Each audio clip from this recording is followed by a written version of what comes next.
A move dubbed as unprecedented in 2019 came 6 years after nature groups and environmentalists argued against the construction of the Cross Island Line, cutting across nature reserves and impacting the natural environment in that area.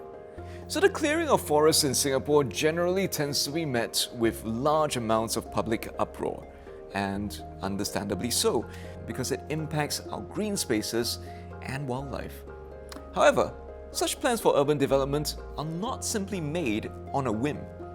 Public feedback, thorough research and assessments are done and taken into consideration before decisions are made. Some people view such urbanization and development as essential in moving the nation forward.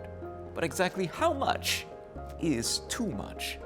I'm curious to find out what exactly the environmental impacts of urban development are in Singapore.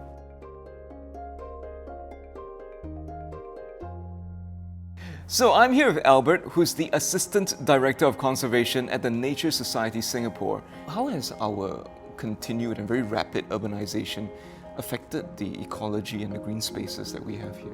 Today, we have less than 1% of our primary forests remaining. That is left in Bukit Timah and our Central Catchment Nature Reserves.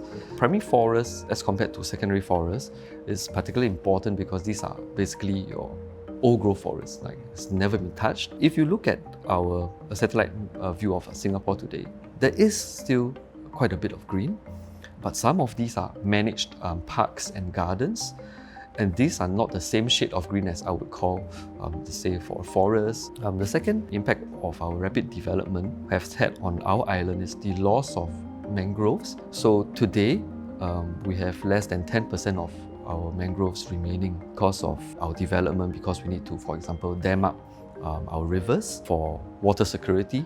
We have lost more than 90% of our mangroves. So every time that there are developments, we kind of parcel out land, we cut certain spaces apart, and this leads to fragmentation. So when habitats are fragmented, populations are fragmented, populations of wildlife, of trees are fragmented, and this makes them more vulnerable. When we lose all these forests, these are habitats, we lose biodiversity. I think another impact of such a deforestation, really people can feel like it's been warmer over the years. In the hottest months of the years, it really feels like it's getting more and more intense. How the Nature Society Singapore, NSS, what role does it play in conservation in Singapore? We started off as like a hobby group, so people go out there to birdwatch, enjoy nature.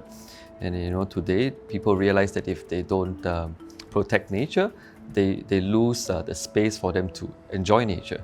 We write proposals, we do campaigns, we engage government agencies, advocate for what we think should be protected every time, for example, there's a development that comes up. So actually some of these spaces we enjoy today, like the Green Corridor, also like Sungai Buloh, were efforts from our NSS members and volunteers throughout the years. We've got this tiny island, we've got limited landmass. Economic development is crucial to our continued survival. How do you feel we can balance this? The first premise, I would say, is to reject development if possible. I mean, in a Singlish way, I would say we choke that space for nature, right? So we choke the green or blue space. The next is to integrate macro-level planning together with conservation. Today, there's a lot more consultation with civil society, for example, like us, public consultation when there are developments and there are EIAs being done. Most abstract and hardest to do is the greening and bluing of people's mind and hearts. In everyone's mind space, nature is always at the forefront, is always part of the consideration when making any decision for land use, for development. Then the first two that I talked about are naturally taken care of. Maybe we can think of ourselves as not just surrounded by nature, but we can look at ourselves as the city with nature. So those were some really interesting insights from Albert. Now let's go talk to Professor Singh to hear about why there's such a need for urbanization. Hi, Prof. Singh. Hi. Thanks for taking the time to speak to us today. Why is it in Singapore we're constantly building new things? We're constantly looking for space to build new things. So over the years, I think this urban development really take up a lot of land, especially some of the forests. I think look at it, it's island stage. We already actually expanded the island through land reclamation. I think we look at Singapore history of urbanization. I think at the early stage, one way is to clear the forest and then you adding in the new building, the commercial building and so on. I think it happened in many countries where we economic pressure to create jobs and to provide housing for the residents. I think that pace of developments had to actually take place at the expense of environments. If you look at Singapore, we actually have a very long-term planning. The first concept plan actually started in 1971. Even before that, we have our 1958 master plan. Try to define or to identify all the available land and the land use requirement for the country for the next 10 years, 15 years, and even 20 years at a time. The former chief planner, Mr. Liu Taiker, he did mention about how he actually want to make a city which is dense yet beautiful. He used a very interesting concept. He called it chessboard concept.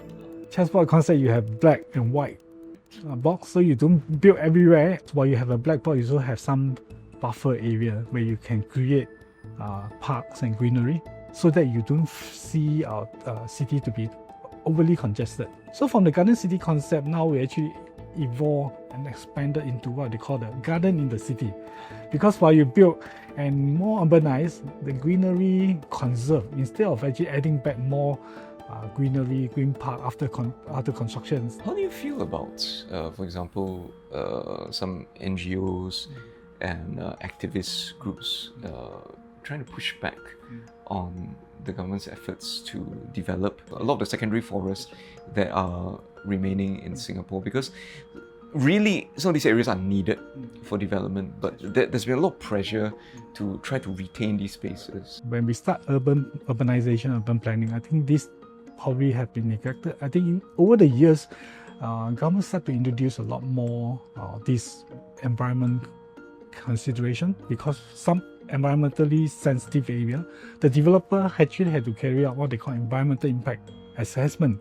Before you carry out development, you cannot just simply cut out the tree and then add on all the new building, and a National Park Board actually be the government agency that coordinate most of this EIA exercise. The developer really had to engage expert and consultant. They also had to consult the environmental NGO group, because it's very difficult. Once you destroy some of these biodiversity and green lung and green forestry, it's very difficult to restore it.